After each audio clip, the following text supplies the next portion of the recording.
salat di dua waktu dingin. Barang siapa yang menjaga salat di dua waktu dingin. Para ulama menyebut dua waktu dingin itulah salat subuh dan salat asar. Subuh dan asar. Maka Nabi kita mengatakan dakhalal jannah, maka dia dijamin masuk surga. Dijamin masuk surga. Ini hadis sahih dalam riwayat Bukhari dan Muslim.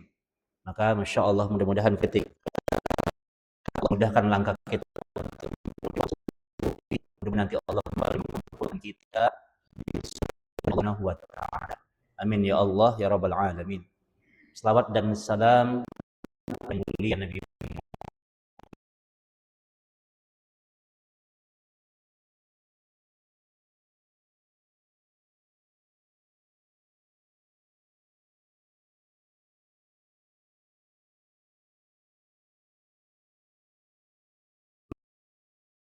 Nah, sampaikan di antara sunnah Nabi yang mulia itu perbanyak berselawat kepadanya. Perbanyak baca selawat Bapak dan Ibu. Ya, ini sunnah Nabi yang mulia. Kata Ubay bin Ka'ab, aj'alu laka salatan kulla. Ya Rasul, hari-hariku aku memperbanyak berselawat kepadamu. Ketika aku bekerja, aku memperbanyak berselawat. Ketika di siang hari, aku perbanyak berselawat. Ketika di malam hari, aku perbanyak berselawat. Ya, dia baca Allahumma sholli ala Muhammad wa ala ali Muhammad. Perbanyak berselawat. Keadaan apapun, kata beliau. Bilang sama dia, kata Nabi kita yang mulia, idzan tukfi laka hammuka wa yughfar laka dzambuka. Kata Nabi, jika engkau memperbanyak berselawat kepadaku, maka Allah akan hilangkan semua kesusahan.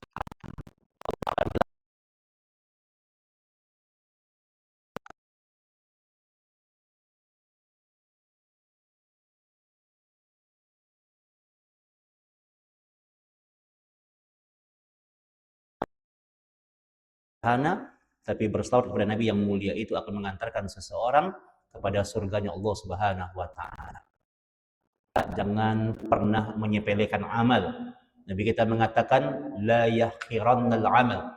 Jangan pernah kita menganggap sepele amalan itu. Jangan pernah menganggap enteng amalan itu. Betul itu enteng dikerjakan, tapi boleh jadi perkara itu akan mengantarkan kita kepada surganya Allah Subhanahu wa taala. Ya, perbanyak ya berselawat dengan sunnah-sunnah yang benar, dengan cara-cara yang benar, dengan dalil-dalil yang benar, maka insya Allah ini akan mengangkat derajat kita di hadapan Allah Subhanahu wa taala. 6. Ikhwani fid din azani Allah wa iyyakum. Imam Ahmad di kitab Mustadnya mengatakan, kata beliau, ad-dunya darut ta'ab. Ad-dunya darut ta'ab. Dunia ini tempat yang melelahkan. Imam Ahmad bilang dunia ini tempat yang melelahkan. Jadi dulu ya, nenek moyang kita Nabi Adam alaihi salam berada di surga, menikmati kehidupan surga. Tapi kemudian apa? Bikin satu kesalahan, dan kemudian dengan kesalahan itu dicampakkan di sebuah penjara, dicampakkan di sebuah tempat penghukuman yang bernama dunia. Dan dunia ini adalah negeri penghukuman bagi kita. Ya, dan dunia ini tempat yang melelahkan. Kenapa dikatakan melelahkan? Karena manusia tersibukkan dengan berbagai macam aktivitasnya. Jadi kalau memang kita begitu lelah, Pak, ya wajar kita lelah karena kita sibuk. Jadi ini semuanya orang sibuk ini. Ya. Cuma sibuknya manusia itu ada yang sibuk dalam kebaikan, ada yang sibuk dalam keburukan, ada yang sibuk dalam amalan yang sia-sia, dalam perkara-perkara yang mubadzir. Ya. Jadi semua orang itu sibuk sebenarnya. Tapi sibuknya ada yang dalam kebaikan, ada yang dalam keburukan, ada dalam sebuah perkara-perkara yang mubadzir, perkara yang sia-sia.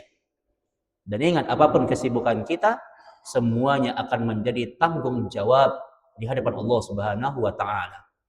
Ikhwani fiddin, 1 menit yang barusan berlalu itu tidak akan pernah kembali. Tapi 1 menit yang berlalu itu akan menjadi tanggung jawab di hadapan Allah Subhanahu wa taala. Tsumma latus'alunna yauma idzin 'anil na'im. Ya, kalian akan ditanya tentang kenikmatan, semua kenikmatan yang Allah berikan kepada kalian. Kalian tidak akan melewati itu. 1 menit yang berlalu dari waktu yang kita gunakan, dari amalan yang kita lakukan, dari perbuatan yang kita kerjakan, semuanya akan menjadi tanggung jawab yang besar di hadapan Allah Subhanahu wa taala. Ya. Maka sibuklah dalam kebaikan-kebaikan yang Allah ridhai. Ya, sibuklah untuk menjadi orang baik. Seorang ayah, dia berangkat dari subuh. Ya, ba'da subuh dia berangkat, dia bekerja, pulang malam. Niatkan karena Allah. Ya, karena jihadnya seorang laki-laki itu ketika dia mencari nafkah untuk keluarganya. Ya, bahkan ada sebuah riwayat yang sahih. Ketika seorang laki-laki kemudian dia bekerja, dia niatkan karena Allah, jadi itu akan menghapuskan dosa dan kesalahannya. Maka ikhlaskan kita bekerja, capek bekerja itu, Pak. Ya, dari pagi, siang, malam, kadang kita nggak pulang-pulang bekerja demi keluarga, niatkan itu sebagai ibadah di hadapan Allah. Ibu-ibu yang ngurusin rumah, ya, kan kadang-kadang kalau kita ngerjain rumah itu nggak kelihatan yang dikerjakan. Padahal Masya Allah, ibu-ibu itu dari subuh sampai malam nggak berhenti kerjaannya. Tapi kadang memang kerja di rumah nggak terlihat apa yang dikerjakan. Maka niatkan karena Allah. Niatkan karena Allah. Ya, karena jihadnya seorang wanita itu di rumah tangganya. Itu jihadnya seorang wanita. Ketika dia mendidik anak-anaknya, ketika dia melayani suaminya. Ya, ketika kemudian dia bersabar di rumah tangganya, ini jihad seorang wanita. Ya, dan pahala yang sangat besar di hadapan Allah Subhanahu wa taala. Nah, Al-Imam Ibnu Qayyim rahimahullahu taala membagi sibuk dalam kebaikan itu pada 3 perkara. Yang pertama kata beliau, sibuklah beramal soleh. Sibuklah kita beramal soleh, bukan mengomentari amalan orang lain. Sibuklah beramal soleh, bukan sibuk mengomentari amalan orang. Bukan sibuk mengomentari ibadah orang. Orang beramal seperti apapun, beribadah seperti apapun, bukan kita yang akan ditanya. Tentu boleh kita ngasih nasihat. Ya, dalam tataran tawasau bil haq wa tawasau bis sabr. Dalam konteks saling memberikan nasihat dalam kebaikan, saling memberikan nasihat dalam kesabaran, tentu boleh. Kalau ada orang yang ibadahnya menyimpang, boleh kita dengan santun menyampaikan nasihat kepada dia. Ya. Tapi yang dimaksud jangan sampai kemudian kita ngerasa amalan kita paling baik. Sehingga kita ngerasa apa? Kita ngerasa surga itu hanya milik kita. Pak, sadari, jika amalan kita paling baik, jika amalan kita paling sempurna, belum tentu itu akan mengantarkan kita ke surga. Toh orang masuk surga itu bukan karena amalannya. Ini yang harus kita ingat. Orang masuk surga bukan karena amalannya. Amalan itu untungnya buat kita. Dan Allah itu tidak pernah diuntungkan dengan amalan-amalan kita. Ya. Makanya kata Imam Asy-Syafi'i rahimahullahu taala, kata beliau, wa min syarril ibad, di antara manusia yang paling buruk adalah ketika kemudian dia menegakkan ibadah kepada Allah dan dia merasa dia berkontribusi untuk Allah. Dia ngerasa Allah diuntungkan dengan ibadahnya. Ini orang paling buruk ini. Allah nggak pernah diuntungkan dengan ibadah kita. Allah tetap mulia dengan kemuliaannya. Ya, maka ibadah itu kita yang diuntungkan. Orang masuk surga bukan karena ibadahnya. Makanya Imam Ahmad pernah mengatakan, kata beliau, jika ada orang yang beribadah 100 tahun dia beribadah dari usia 0 tahun, anggaplah begitu, dari usia 0 tahun sampai 100 tahun dia pakai untuk ibadah semuanya, dan dia tidak bermaksiat, 100 tahun dia pakai untuk ibadah, lantas kemudian dia dikasih surga itu maksiat, masih iman yang terlalu besar, tidak ada apa-apanya. Tapi kenapa orang masuk surga? Jawabannya karena rahmat Allah, karena kasih sayang Allah. Makanya kita pernah mendengar seorang yang telah membunuh 99 nyawa. Dia genapin jadi 100, dia bunuh 100 nyawa. Dan hampir orang ini dia nggak pernah beribadah, dia baru niat untuk bertaubat. Dia tinggalkan negeri maksiat dan dia menuju negeri yang baik, kemudian dia meninggal dunia. Hampir orang ini tidak pernah dia beribadah. Tapi kemudian malaikat mengkabarkan sebuah kabar dari Allah Subhanahu wa taala, fa innahu min ahlil jannah. Seorang orang ini karena kesungguhan dia untuk bertaubat, maka dia masuk surga. Hampir tidak ada ibadah yang dia tegakkan. Nah, maka ingat, jangan sampai seseorang dia berbangga-bangga dengan ibadahnya. Ibadah itu jalan untuk kita meraih ridhonya Allah. Dan betul ridhonya Allah itu membuat seseorang akan masuk surga. Makanya ketika Nabi kita yang mulai ditanya tentang bagaimana cara orang masuk surga, bagaimana, maka kata Nabi, raih ridho Allah. Cari rahmat Allah. Dan di antara cara untuk kita meraih ridho Allah adalah, kata Nabi kita yang mulia, an ta'budallah wa la tusyriku bihi syai'a. Beribadahlah kepada Allah dan jangan persekutukan Allah. Beribadah kepada Allah dan jangan persekutukan Allah. Ya, maka ini jemaah kaum muslimin, ya, kaidah bagaimana kemudian kita sibuk dengan amalan-amalan kita. Sibuklah kita dengan ibadah salat kita. Sibuklah kita dengan perkara-perkara yang wajib, sunnah-sunnah. Jangan sibuk dengan mengomentari amalan orang lain. Yang seolah-olah ketika ada orang yang berbeda dengan kita, maka mereka semuanya salah. Maka ini sebuah apa? Sebuah perkara-perkara yang membuat seseorang akan dimurkai oleh Allah Subhanahu wa taala. Lihat sahabat-sahabat terdahulu. Begitu sempurna ibadah mereka, tapi habis mereka ibadah, yang mereka rasakan itu rasa takut, bukan bangga. Perhatikan di hadis Sahih Bukhari, sebuah perkataan yang pernah disampaikan oleh Aisyah radhiyallahu taala anha. Apa kata Aisyah?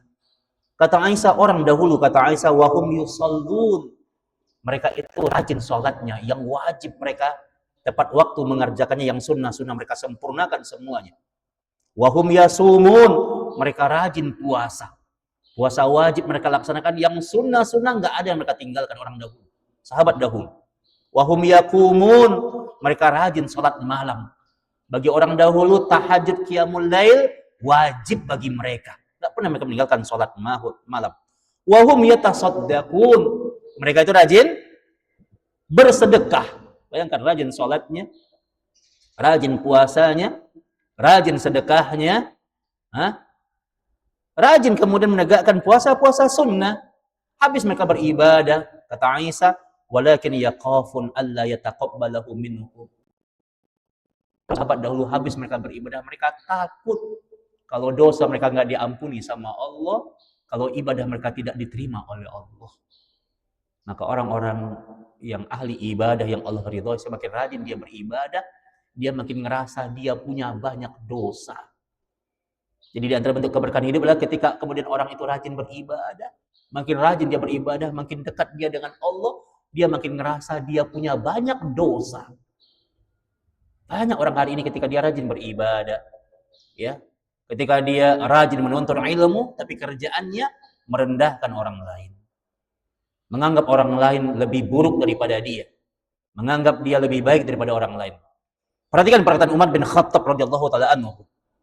Umar bin Khattab telah mendefinisikan makna takwa, ya.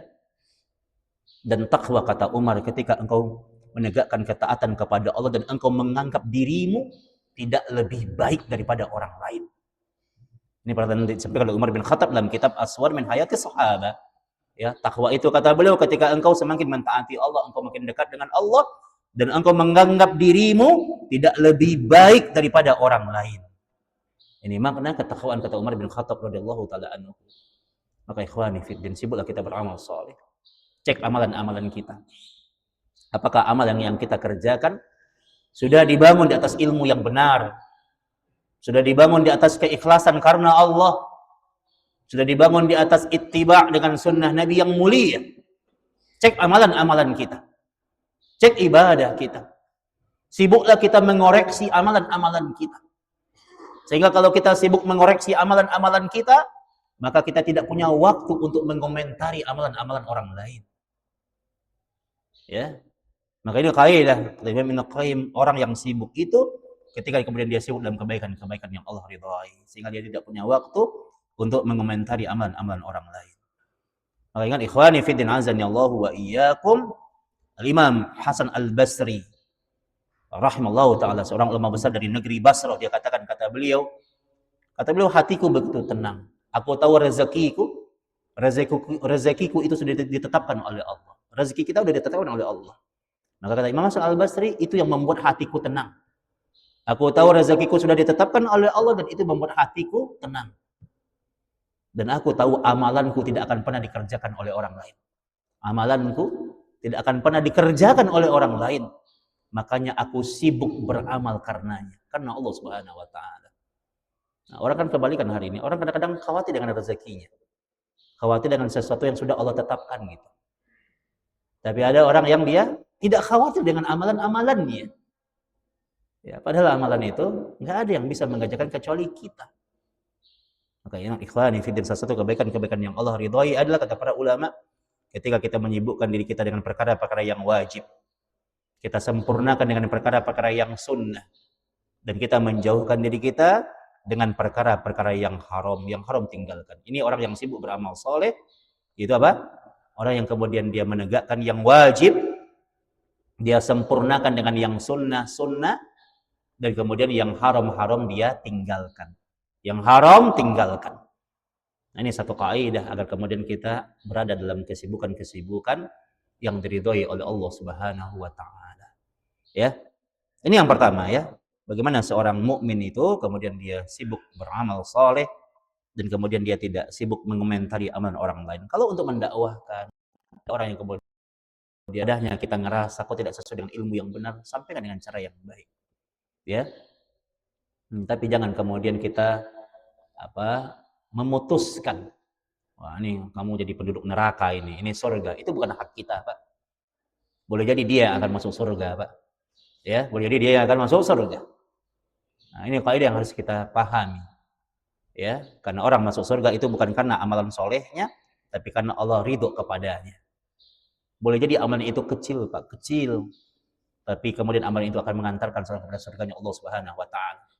Makanya di kitab Riyadhus Shalihin itu kita akan bertemu satu hadis tentang sebutir kurma pengantar surga. Sebutir kurma pengantar surga. Ada orang yang bersedekah dengan satu butir kurma saja, kemudian Allah jadikan surga untuk dia. Ya. Jadi amalan itu, keikhlasan ini, rubba amalin saghirin tukabbiruhun niyah. Boleh jadi amalan itu kemudian kecil, amalannya sedikit, tapi kata niatnya ikhlas karena Allah, itu akan mengantarkan dia kepada surganya Allah Subhanahu wa Ta'ala. Ya, Nabi kita mengatakan ittaqun nar walau bisyikki tamratin. Takutlah kepada neraka walaupun engkau bersedekah setengah kurma. Kurma itu dibagi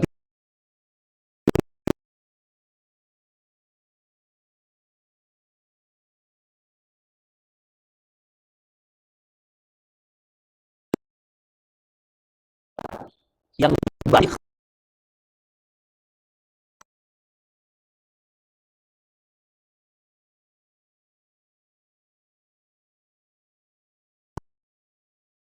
Itu ini harus antum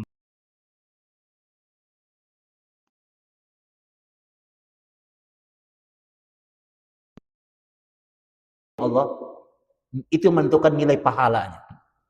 Mungkin kita pernah kisah ketika Abu Bakar pernah menginfakkan semua hartanya.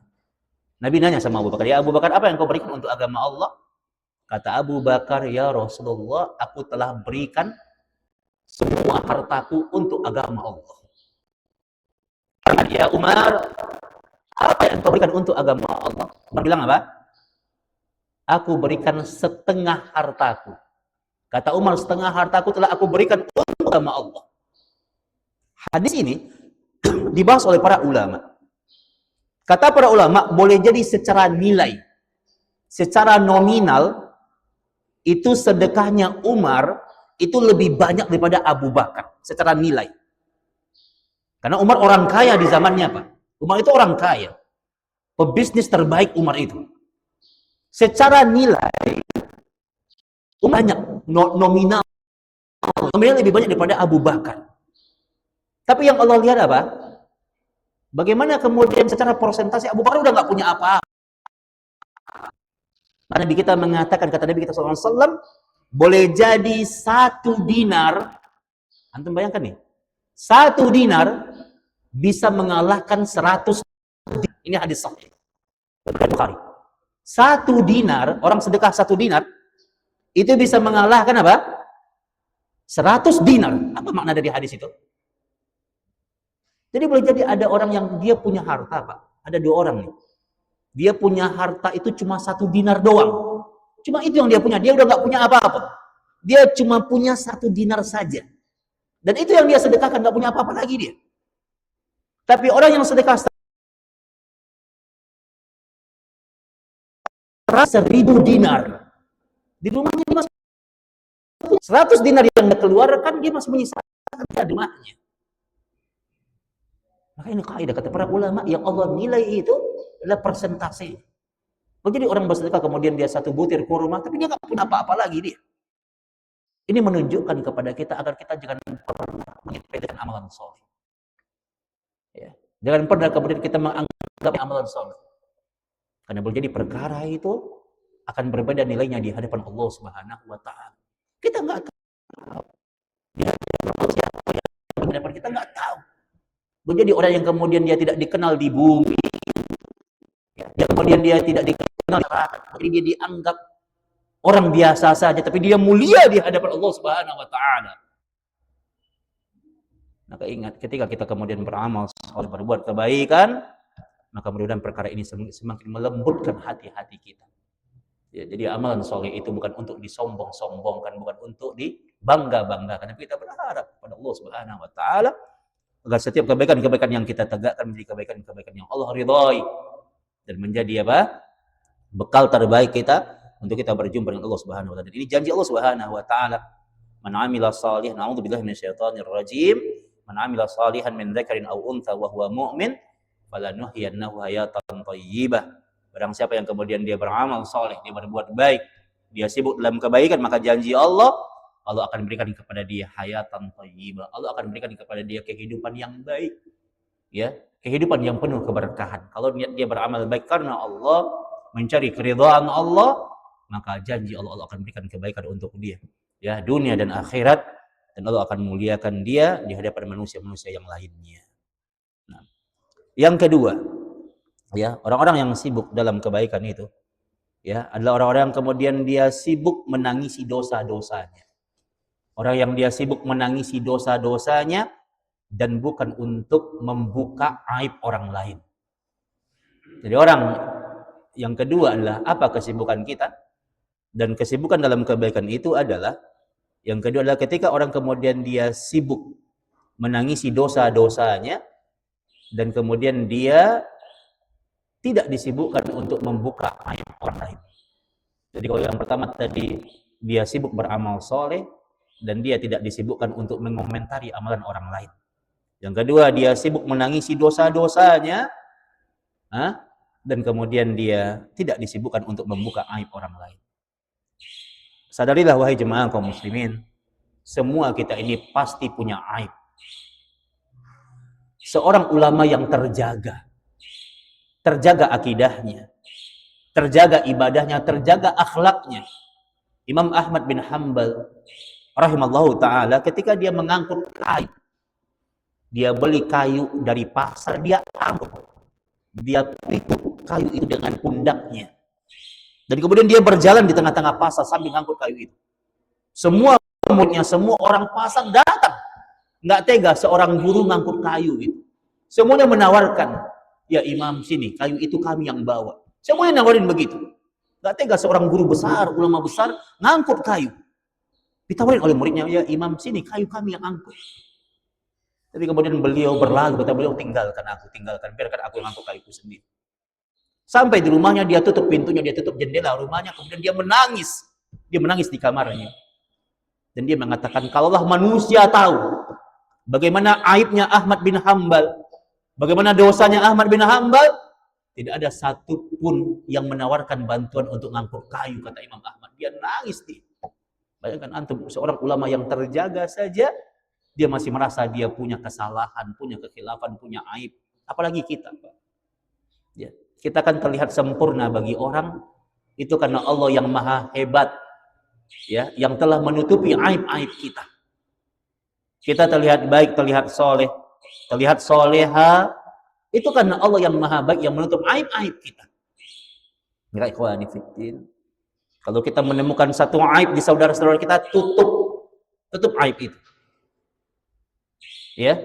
Barang siapa yang kemudian dia menutup aib saudaranya, di hadis Nabi yang sahih dikatakan barang siapa yang dia menutup aib saudaranya, maka satarahullahu fid dunya wal akhirah, maka Allah tutup aibnya di dunia dan di akhirat. Ya. Tapi barang siapa yang kemudian dia senang membuka aib orang lain, nggak bisa memegang amanah, ya, maka nanti Allah akan permalukan dia di hari akhirat di persidangan Allah Subhanahu wa taala. Maka jangan sampai kemudian aib orang menjadi bahan obrolan kita. Ini obrolan yang penuh dengan kemaksiatan. Jangan sampai aib orang menjadi obrolan di tempat-tempat ibadah, di tempat-tempat Allah disucikan. Jangan. Kalau ada orang di masjid kemudian dia makan bangkai, umpamanya makan bangkai dia di masjid, maka kita akan melihat ini orang jijik banget, ini menjijikkan itu. Tapi banyak orang kemudian tidak sengaja, dia khilaf, kadang-kadang dia menggunjing saudaranya, dia membuka aib saudaranya, bahkan di tempat-tempat yang Allah sucikan. Padahal kita tahu orang-orang yang kemudian dia menggunjing saudaranya, maka Allah katakan, ya, dia sama dengan apa? Memakan bangkai daging saudaranya. Ayuhibbu ahadukum ayyakula lahma akhihi maitan fakarihtumuh. Ya. Nah, ingat ikhwani fiddin, bagaimana kemudian apa? Kita menjaga lisan kita. Ya. Tangisi dosa-dosa kita dan jangan sibuk untuk membuka aib orang. Karena setiap manusia itu dia punya aib. Ya. Dan ingat, semua aib orang yang pernah dibuka, ketika orang itu dia tidak meridhoi, maka pengadilannya lanjut di akhirat. Dia akan menuntut di hari akhirat nanti. Dia akan menuntut di hari akhirat nanti. Ini yang akan menguras amalan soleh kita. Ini yang akan menguras amal kebaikan kita. Ketika kita disibukkan dengan membuka aib orang lain, maka sibuklah kemudian kita menangisi dosa-dosa kita. Begitu banyak dosa-dosa yang kita kerjakan, yang kita sengaja ataupun tidak. Barang siapa yang kemudian dia merasa dosanya banyak, dia merasa dia punya dosa, maka kata Nabi kita yang mulia, falyalqallahu aminan. Barang siapa yang dia merasa dia punya dosa, maka nanti di hari akhirat dia akan berjumpa dengan Allah dalam keadaan dia aman. Jadi kalau kita nih Pak ngerasa kita punya dosa dan kita menangisi dosa-dosa, kita menyesal dengan dosa, kita rasa supaya kita berjumpa dengan Allah, berjumpa dengan Allah, tapi dia merasa suci, dia merasa dia tidak punya dosa, dia merasa dia paling baik, falyalqallahu athiman, maka dia akan berjumpa dengan Allah, dia akan bertemu dengan Allah dalam keadaan dia membawa dosa-dosanya. Nah, jadi Pak ingat, nanti kita akan ketemu dalam kajian nanti. Insya Allah kita akan bertemu nanti dengan kajian Yaumul Hisab. Nanti kita akan melihat berbagai macam dalil Al-Quran dan As-Sunnah yang sahih. Ternyata di Yaumul Hisab itu dibongkar Pak. Ternyata Allah bilang sama kita, ternyata sesempurna apapun manusia di muka bumi ini, sehebat apapun manusia ibadahnya di muka bumi ini, ternyata semua orang yang paling baik yang meninggal dunia di muka bumi ini, ternyata semuanya punya dosa. Makanya di hisab itu nanti ada hisab yang diringankan, hisab yang berat. Yang berat itu ketika Allah tidak mengampuni dosanya. Jadi ada dua jenis, namanya al-a.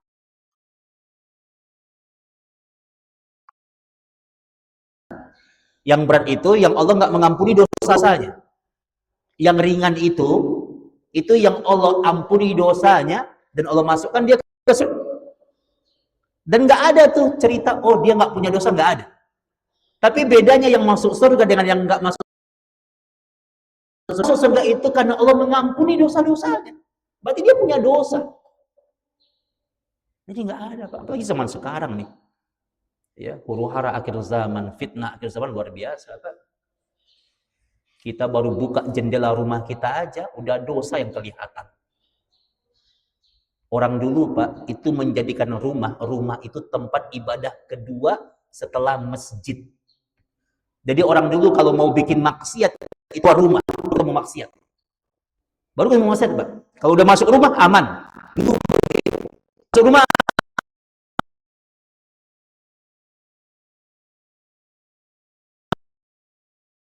zaman sekarang maksiat masuk ke kamar anak-anak kita. Maksiat ada dalam genggaman anak-anak kita. Ya. Hari ini orang bilang, Ustaz, ini zaman digital nih, Ustaz. Dunia dalam genggaman. Tapi akidah mengatakan kalau kita tidak berhati-hati, hari ini maksiat dalam genggaman. Kalau tidak berhati-hati, maka nggak mungkin orang hari ini terhindar dari dosa.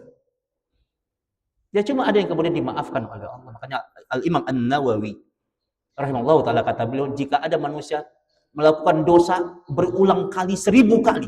Untuk bayangkan ini. Dicontoh dengan radikal oleh Imam An-Nawawi. Jika ada manusia ngulang-ngulang dosa 1000 kali. 1000 kali itu, dia ngulang-ngulang dosa 1000 kali, kata Imam Nawawi. Dalam kitab Al-Minhaj, ya, Sahih Muslim. Jika ada orang 1000 kali dia ulang-ulang dosa itu, maka ternyata Tuhanmu Allah Subhanahu wa ta'ala itu masih membentangkan ampunannya. Lihat sayangnya Allah sama kita, Pak. Orang bikin dosa di siang hari, Allah buka ampunannya siang dan malam. Asalkan betul-betul dia kembali kepada Allah Subhanahu wa ta'ala. Sampai 1000 kali dia ulang-ulang, Allah masih membentangkan ampunannya. Makanya ikhwani fiddin, di kitab Durusul Yaumiyah, Nabi kita mengatakan di antara amalan yang paling utama adalah lisan ini jangan berhenti untuk beristighfar, minta ampun kepada Allah, karena ada dosa yang kita lakukan sengaja atau tidak sengaja, sadar atau tidak sadar, maka lisan kita harus tergerak untuk minta ampun kepada Allah. Baca Pak tiap saat, astagfirullah wa atubu ilaih, astagfirullah wa atubu. Kita lakuin dosa atau enggak, kita sadar atau enggak, baca itu. Ya, tangisi dosa-dosa kita, minta ampun pada Allah. Ya, makanya antum lihat Al-Qur'an, Allah berfirman, di antara amalan yang terbaik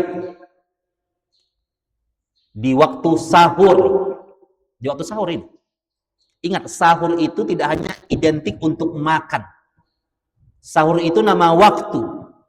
Dia adanya tidak hanya di Ramadan saja. Dia ada setiap hari. Al-Imam Ibnu Al-Arabi mengatakan makna sahur adalah waktu menjelang subuh. Jadi walaupun antum nggak puasa esok harinya, maka bangun di waktu sahur. Nabi kita mengatakan, Allah Subhanahu wa ta'ala berfirman, kata Allah Subhanahu wa ta'ala, wabil ashari hum yastaghfirun. Amalan orang-orang terbaik di zaman dahulu, masuk waktu sahur, maka mereka habiskan waktu Allah sampai azan subuh dikumandangkan. Nah, ini amalan yang terbaik nih, Pak. Minta ampun. Ini bukti kita menangisi dosa-dosa kita. Ya. Jangan sibuk Pak menghitung dosa orang. Kadang kita udah kayak malaikat pencatat amal gitu. Kerjaannya sibuk menghitung dosa orang. Hitung dosa kita. Bukankah Umar bin Khattab mengatakan, hasibu anfusakum qabla an tuhasabu.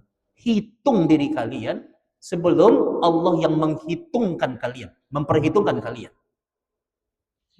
Umar tidak mengatakan hitung dosa orang, enggak, hitung dosa kalian sebelum Allah yang memperhitungkannya.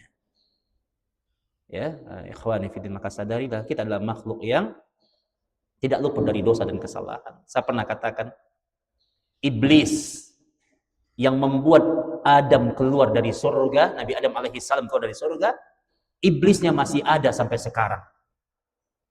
Iblis yang membuat Qabil, anak Adam, membunuh Habil, seorang kakak membunuh adiknya, sebuah bentuk kriminal yang pertama yang terjadi di muka bumi ini.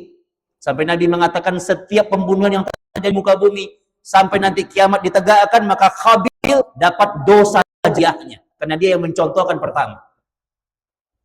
Qabil, ya, iblis yang membuat Qabil membunuh Habil, iblisnya masih ada sampai sekarang. Antum bayangkan, anak Nabi aja disesatkan oleh iblis. Iblis yang membuat Kan'an, anak Nabi Nuh, dia durhaka sama ayahnya, dia durhaka sama Allah, iblisnya masih ada sampai sekarang. Iblis yang membuat istri Nabi Lut jadi aktivis LGBT, kaum homo, kaum lesbian, kaum Sodom yang dilaknat oleh Allah. Iblisnya masih ada sampai sekarang. Bayangkan, istri Nabi aja disesatkan oleh iblis. Kenapa saya bilang masih ada? Simak dalam Al-Quran dan As-Sunnah. Allah mengatakan di antara doa iblis yang dikabulkan oleh Allah, iblis minta ajalnya ditangguhkan. Dan itu dikabulkan oleh Allah. Maka kalau kita manusia, Pak, ada yang hidup meninggal.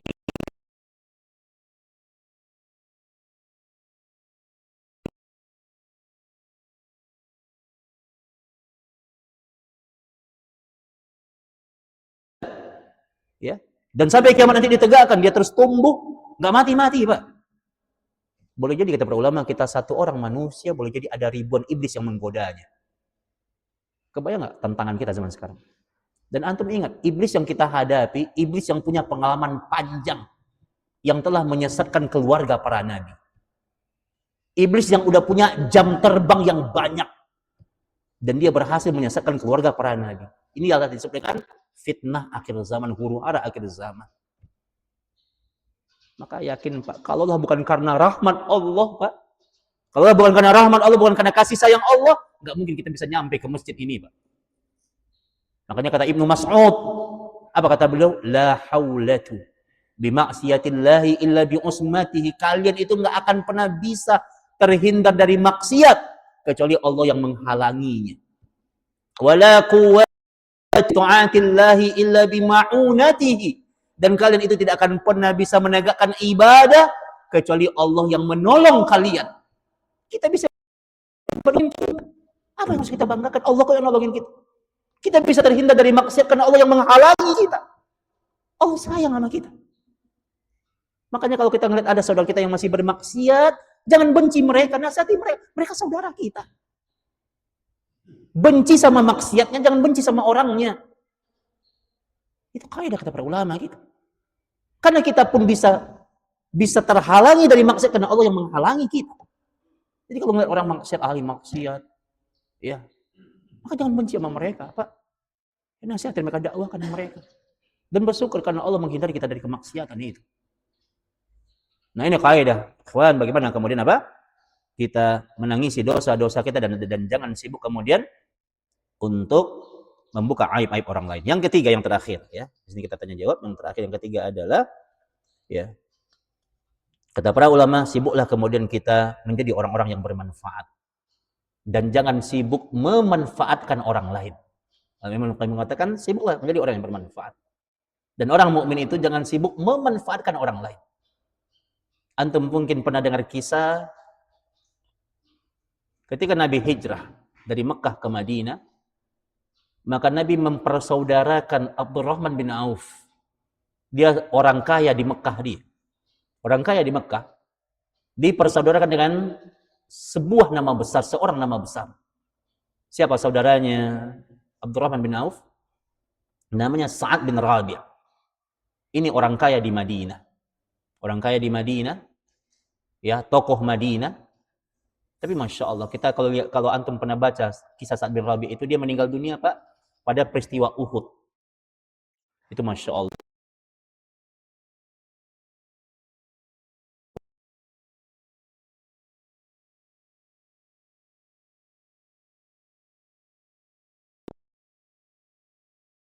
Ulama, Pak.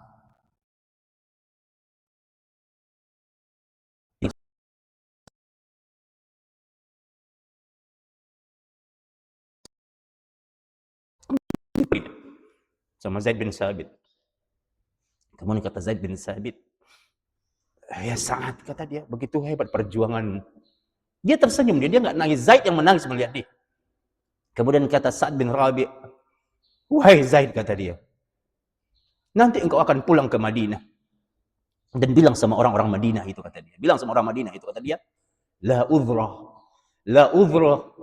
indallahi ilaikum an tatrufa, wa indakum Rasulullah, kata dia. Bilang sama orang Madinah itu, tidak ada uzur, tidak ada alasan bagi kalian untuk tidak membela Rasulullah. Rasul hidup bersama kalian. Dan ini anugerah dari Allah, dan tidak ada alasan bagi kalian untuk tidak membela Rasulullah. Walaupun hanya sekejap mata. Bela Rasul. Dan itu menunjukkan kemuliaan kalian. Dan kemudian Zaid bilang, ya Sa'ad, kata dia, ma tajidu, apa yang kau rasakan wahai Sa'ad? Bayangkan, ini dia orang paling kaya di Madinah, Pak, orang kaya. Hartanya dia gunakan untuk jihad kaum muslimin. Dia tokoh Madinah. Ketika Zaid sama dia, ma tajidu, kau rasakan? Ini persaksian dia. Ada di hadis Sahih Bukhari ini, hadis ini. Dia bilang, kata dia, ya Zaid, kata dia, jika aku punya 100 nyawa, maka aku akan memilih jalan jihad ini untuk menghabiskan 100 nyawa itu. Dia bilang ini kematian yang indah, kata dia. Dan ada satu perkataan dia yang menggugah hati para sahabat. Dia bilang, kata dia, ketika bayangkan pedang, anak panah, tombak itu tertusuk di dadanya, di punggungnya. Maka ketika Zaid nanya, ya Sa'ad, ma tajidu, apa yang kau rasakan? Maka kemudian kata dia, ya Zaid, wallahi demi Allah, kata dia, ajidu rihal jannah. Ajidu rihal jannah, kata dia. Wahai Zaid, demi Allah, kata dia, saat ini aku merasakan wanginya bau surga. Padahal dia masih hidup nih Pak. Ini sekarat ini. Masih di dunia ini. Allah tunjukkan janjinya. Kata dia, aku berada pada kondisi yang sangat membahagiakan, kata dia. Ajidu rihal jannah. Aku merasakan begitu wanginya bau surga, kata dia. Insya Allah. Janji Allah. Di dunia saja dia udah dapatkan manfaatnya dari jihad itu. Masih hidup ini. Sedang sekarat ini. Belum meninggal dunia dia. Masya Allah. Ya. Sa'ad bin Rabi', sebuah nama besar yang menggugah hati kaum muslimin penduduk Madinah. Dan kemudian dengan dia kemudian apa? Dengan dia kemudian Abdurrahman bin Auf dipersaudarakan. Dan begitu baik. Mungkin antum pernah dengar satu kisah ya, ketika saat dia bilang sama Abdurrahman, ya Abdurrahman, dia tahu Abdurrahman dia orang kaya di Mekah, tapi dia ketika hijrah dia nggak punya apa-apa. Dia nggak punya apa-apa Abdurrahman ini. Dia tinggalkan semua hartanya. Dia bangkrut, dia jatuh miskin ketika dia hijrah. Tapi Nabi itu janji di hadis Sahih Bukhari, Nabi bilang, khiyarukum fil jahiliyah, khiyarukum fil Islam. Orang yang terbaik di masa jahiliyah, dia akan kembali jadi orang yang terbaik di masa hijrahnya betul karena Allah. Allah akan ganti semua yang hilang. Nah, kemudian kata Sa'ad kepada Abdurrahman, ya Abdurrahman, aku punya rumah yang banyak. Ambil rumahku untukmu, setengahnya ambil untukmu. Aku punya harta yang banyak, setengahnya untukmu. Aku punya tanah yang luas, kita bagi 2, setengah tanahku untukmu. Bayangkan. Sampai kemudian istrinya pun mau dibagi sama dia. Aku punya istri 2, kata dia. Kalau engkau mau 1, kemudian aku akan apa deh? Aku akan ceraikan dan silakan engkau nikahi. Tapi seorang sahabat yang baik, dia tidak akan memanfaatkan sahabat.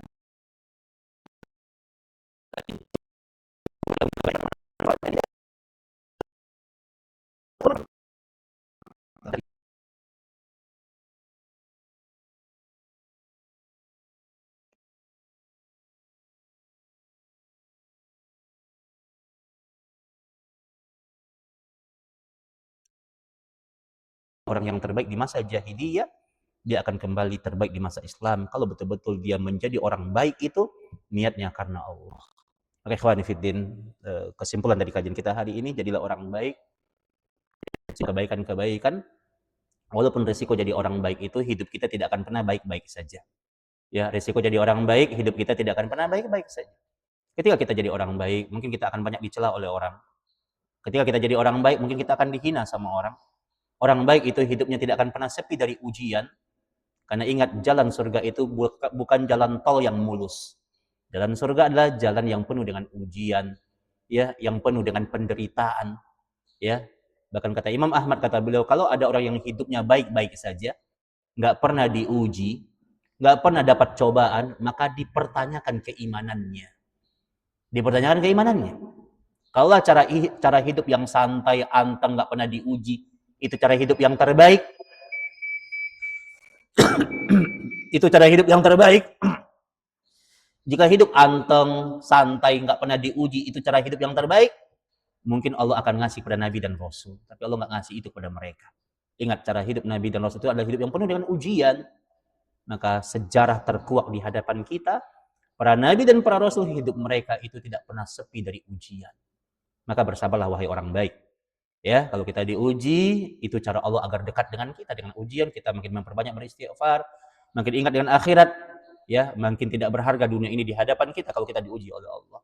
Ya, maka mudah-mudahan kita disibukkan dalam kebaikan-kebaikan yang Allah ridhai. Terakhir, kata Imam Ibnu Qayyim, kata beliau, kehidupan yang berkah itu adalah ketika kita sibuk dalam kebaikan di dunia dan hasilnya kita ke akhirat. Hidup yang berkah adalah ketika kita sibuk di dunia. Ingat, hidup yang berkah.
Waalaikumsalam warahmatullahi wabarakatuh ya, Pak.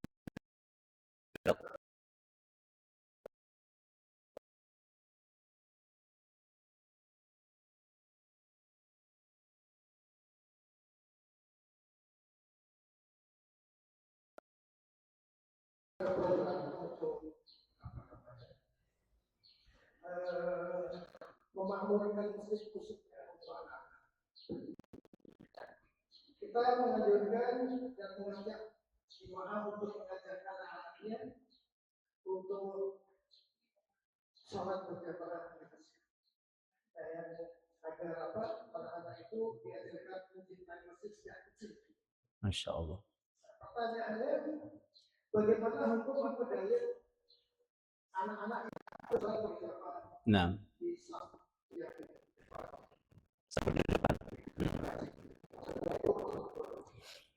Waalaikumsalam warahmatullahi wabarakatuh. Nah, barakallahu.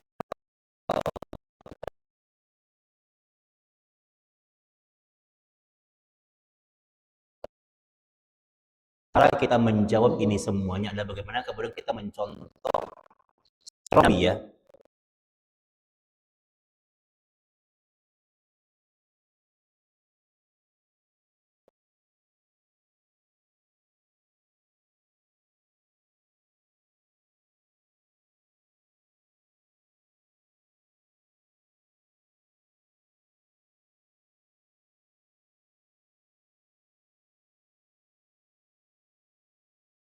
Tapi cucu Nabi itu kemudian dia berkeliaran di lari-lari.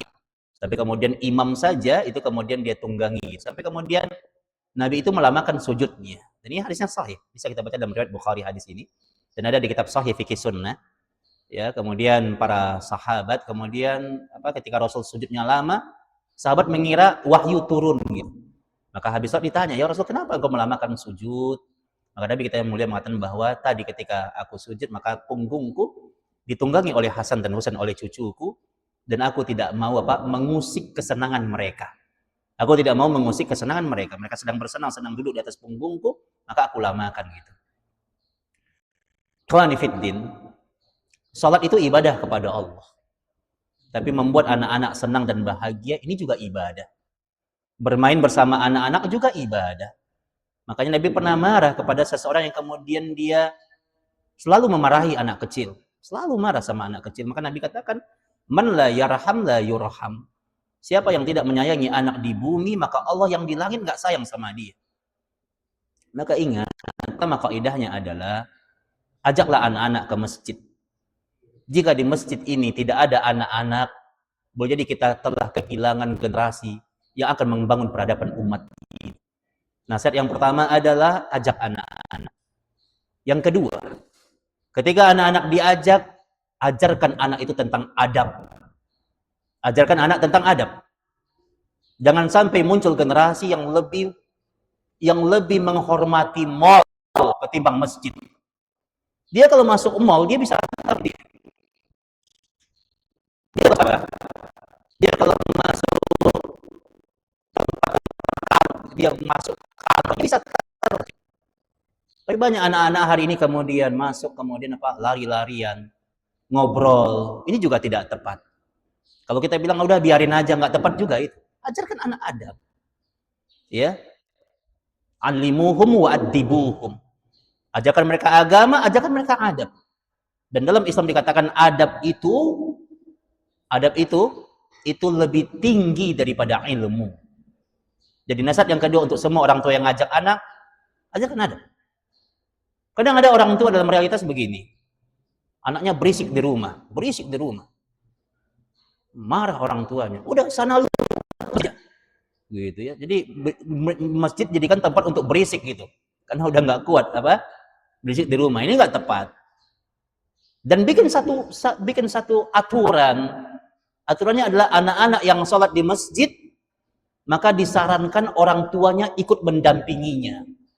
Sarankan begitu. Saya yakin kalau anak itu dia sholat di masjid di samping orang tuanya, insya Allah tenang. Yang jadi masalah kan gitu. Anaknya ke masjid, orang tuanya di rumah.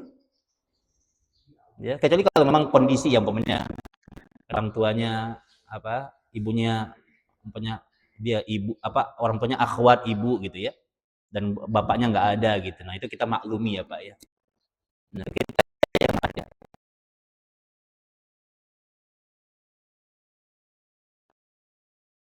Terus apa, punya pemahaman seperti ini. Yang berikutnya, posisi anak itu yang terbaik adalah ketika anak memang dia mengambil saf di depan, tidak ada masalah. Tapi sebaiknya anak tidak berada posisinya di belakang imam.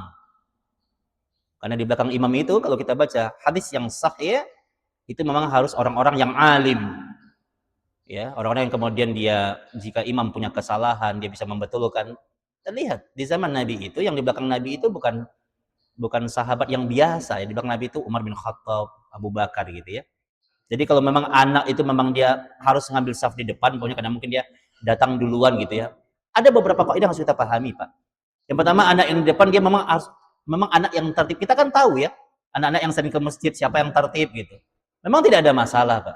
Tidak ada masalah kemudian anak itu dia apa? Dia di depan. Pak, jangankan di depan, Pak. Baca di hadis riwayat At-Tirmidzi, Abu Daud, An-Nasa'i, Ahmad dan At-Tirmidzi. Ini hadisnya ada 5 perawi, Pak. Antum bisa baca. Ya. Ada di kutubus sittah hadisnya. Ada satu nabi yang mulia. Qabilah nabi yang mulia. Kata Qabilah yang ini, kami ini jumlah kami besar dan kami menuju di antara kami saya imam. Yang berjumlah yang menuju imam.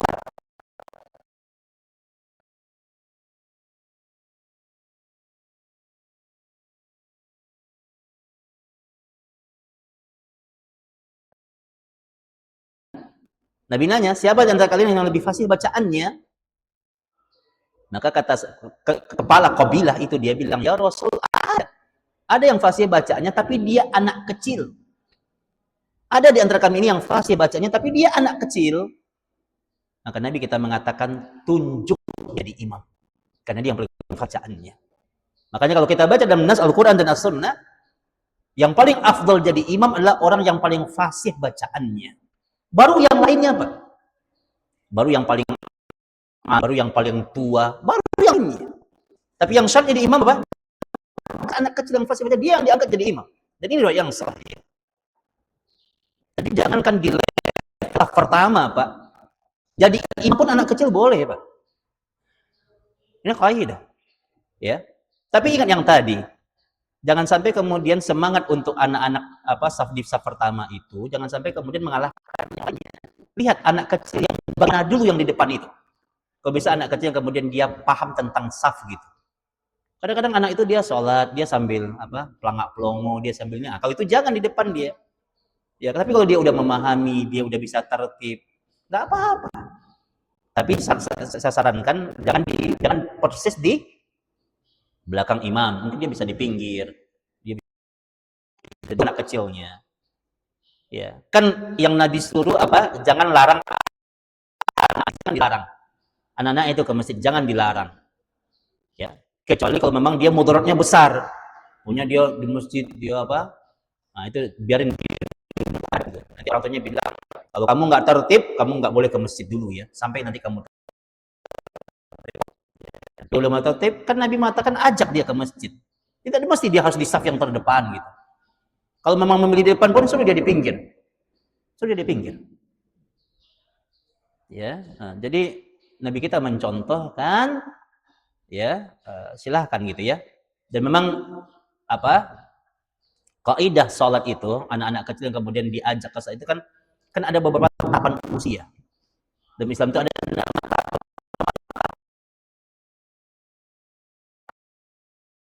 masa kalau tufulia itu usia 0 sampai 7 tahun itu tufulia. Nah, kalau tufulia itu memang perintahnya itu ngajak ke masjid dulu tufulia. Ngajak ke masjid nanti dia kalau dia anak kecil dia boleh dengan ayahnya gitu. Dan perintah kemudian dia berada di saf-saf terbaik itu kalau dia udah masuk usia mumayyiz. Mumayyiz itu 7 tahun ke atas, Pak, 8 tahun. Nah, itu udah boleh sebenarnya dia. Ini kaidahnya, dia ada tufulia, ada mumayyiz. Karena kalau tufulia itu khawatir anak itu dia masih di masa-masa tufuli ya. Khawatir kemudian dia tidak bisa konsisten gitu. Namanya juga anak-anak ya.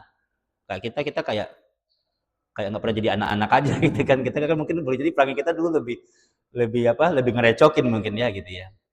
Nah, jadi orang tua kalau anaknya masih masa-masa tufuli ya, boleh dia ajak ke masjid. Tapi kalau bisa jangan ambil saf yang di depan. Dampingi aja di mungkin saf yang nomor 2, nomor 3 gitu ya. Tapi kalau udah mumayyiz, mumayyiz itu 7. Makanya antum lihat perintah sholat itu. Muru auladakum, perintahkan anakmu untuk sholat berapa? Bisa sinin, perintahkan anakmu sholat usia 7 tahun.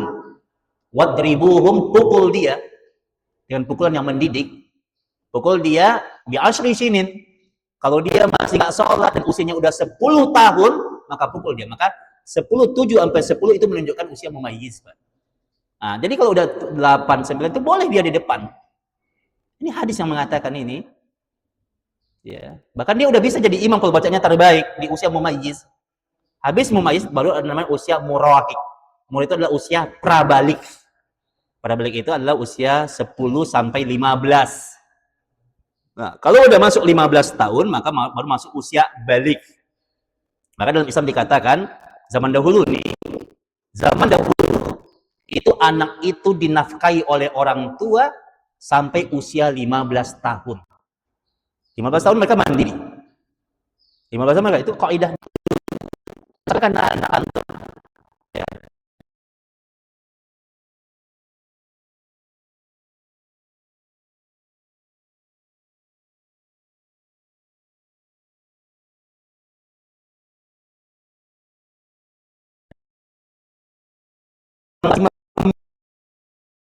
itu dihitung sebagai sedekah, bukan nafkah lagi.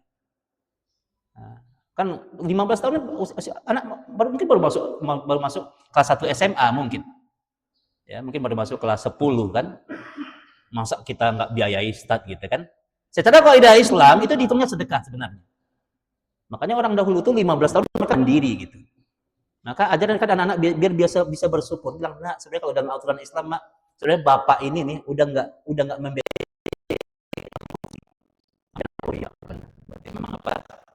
Ya, ini menjadi kewajiban kita juga ya, anak mau apa? Mau apa lagi?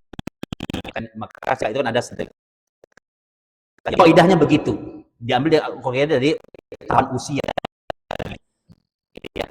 Nah, itu kaidahnya. Jadi kalau saya sarankan kalau anak-anak masih usia 7 gitu ya.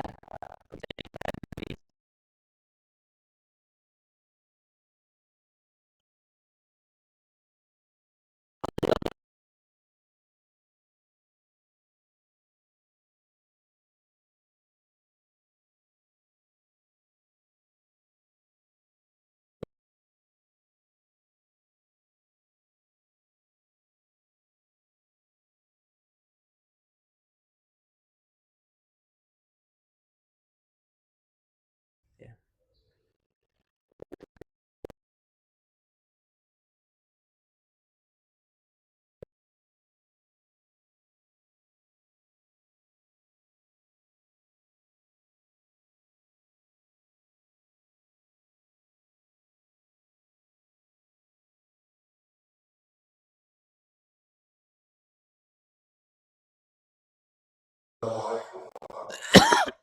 Selamat.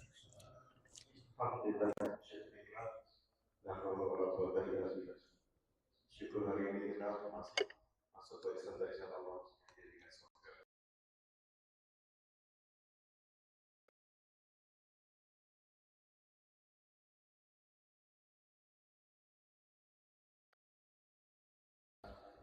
Pengurus ini kan sebetulnya wakil-wakil dari jamaah untuk masjid. Di namanya wakil, bosnya adalah jamaah. Di wakil dan diskumpul sama jadi kami memberikan jamaah. Karena sebetulnya wakil ini juga dikelola dijalankan oleh jamaah.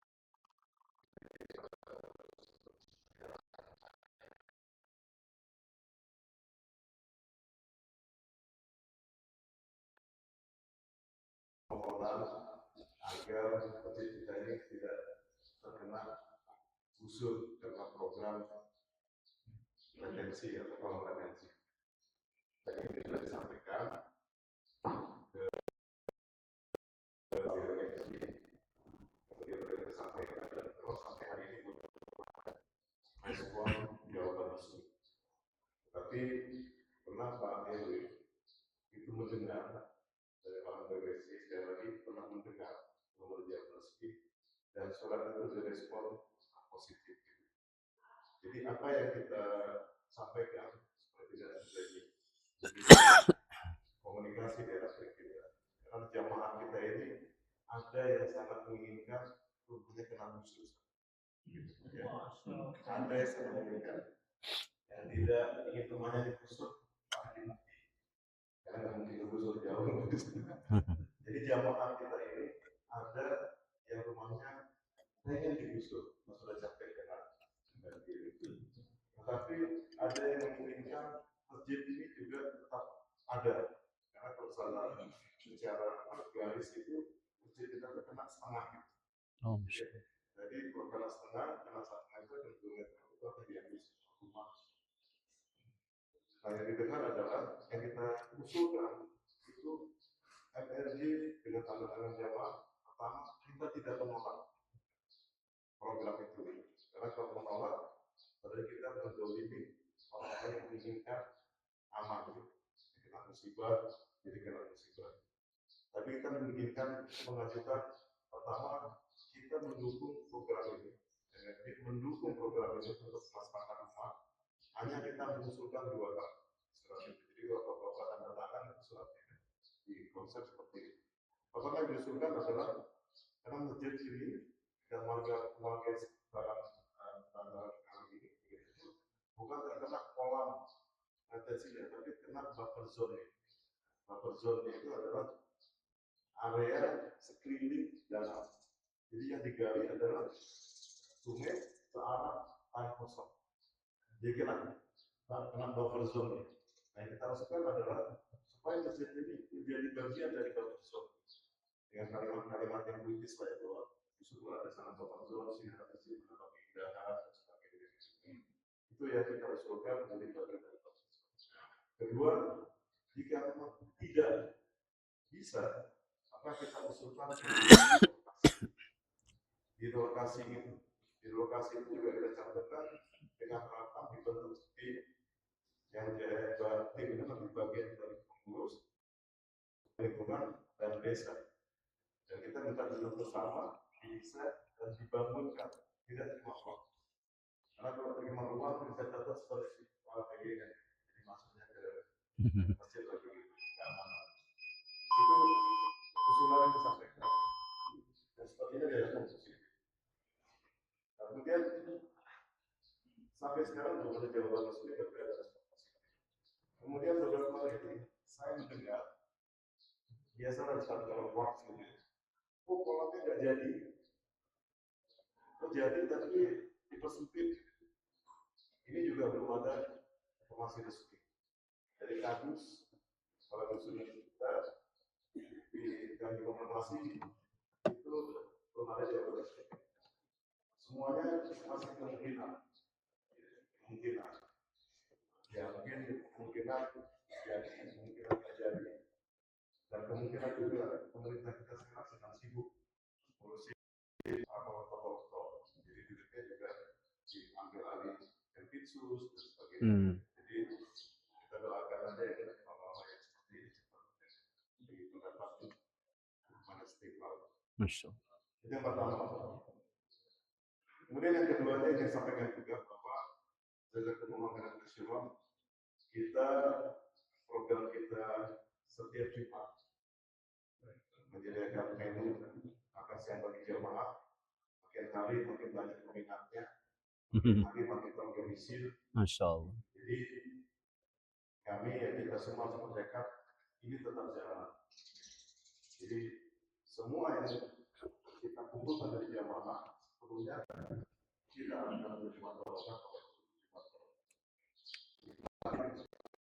untuk DKM-nya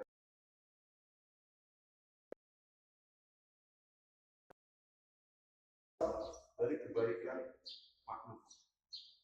Jadi tidak sombong, tetapi ingin berkata jujur. Masya Allah. Bahwa standar makanan kita adalah betul standar yang dikelola oleh pengelola Fitri. Masya Allah. Jadi sehat dan barokah. Jadi itu. Jadi saya mengajak pada semua jamaah untuk terlibat dalam lima barokah. Karena biji separuh kurma saja bisa menyelamatkan besok, apalagi sepiring nasi.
Waalaikumsalam warahmatullahi wabarakatuh.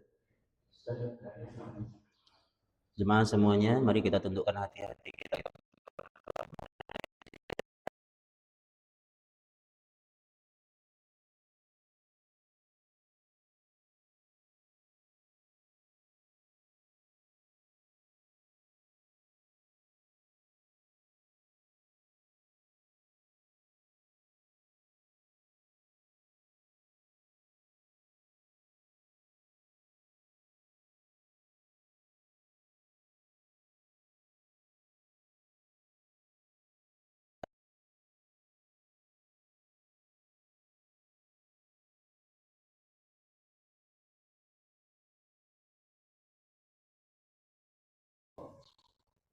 Kami duduk di taman-taman surga, ya Allah. Mudah-mudahan ketika kami duduk di taman surga ini, ya Allah, di majlis ilmu ini, ya Allah, mudah-mudahan Engkau kembali mengumpulkan kami di taman surga yang sesungguhnya di hari akhirat nanti.